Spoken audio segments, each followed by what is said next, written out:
কায়দারে দিয়ে বুঝলি মোটরসাইকেল কি আটটা নাই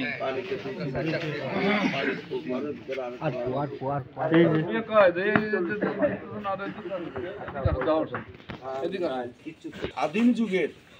ছেড়ে চলে গেছে আদিম যুগের সেই কাহিনী থেকে মানে এই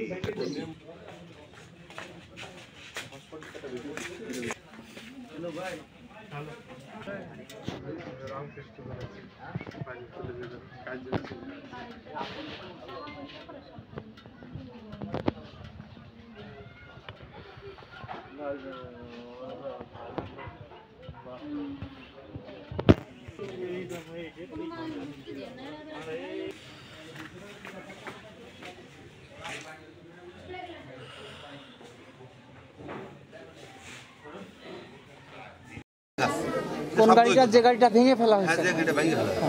ওই গাড়িটা নিয়ে আগাচ্ছি আগানোর পর ওই আগেই দেখি যে ওরা বহুত লোকজন এগুলি আসতেছিল তখন আমি ওই যাতে সামনাসামনি বাইতে যাই বাইতে যাওয়ার পরে আমি মোটরসাইকেলে যা ফেলে আমি একজনের বাড়ি দৌড়তে উঠি ওই নাসির নাম করে একটা ছেলে আমাদের স্বাস্থ্য ভাই তার বাড়ি দৌড়তে উঠি ঘরে উঠে এরপরে ওরা ভাঙতে এসেছে পরে এই আমার বাড়ি ভাঙচুর করে যাইয়ে তারপরে তো ওই বাড়ি বলছে যে এই বাড়ি সে উঠছে এই বাড়ি ভাঙতে করে সেই বাড়ি ভাঙচুর করেছে ভাঙচুর করে সমস্ত লুটপাট করে নিয়ে গেছে আমাদের বাড়ির কোনো কিছুই নাই ঘরের ভিতর কোনো মালামাল নাই টাকা সব খানের জিনিসপাতি যা ছিল সব কিছু নিয়ে গেছে। যখন ভাঙচুর শুরু হয় ওর কতক্ষণ পরে পুলিশের উপস্থিতি ছিল পুলিশ উপস্থিতির পরেও কি ভাঙচুর হয়েছে কিনা বা তাদের নিয়ন্ত্রণে বাইরে চলে গেছিল কিনা 1.5 ঘন্টার পরে পুলিশ আসছে এবং পুলিশের উপস্থিতিতে ভাঙচুর হয়েছে ওই পাড়ার দিকে। এক্ষেত্রে কি পুলিশের আসলে কিছু করণীয় ছিল না নাকি তারা একেবারে নির্বিকার ছিল দাঁড়িয়ে ওরা নির্বিকারে দাঁড়াচ্ছিল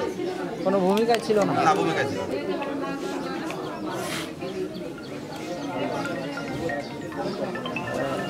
আপনারা জানেন যে টোটাল ঘটনাটা ছিল এই যে আপন চাচাতো ভাই এই দুইজন 200 টাকার কারণে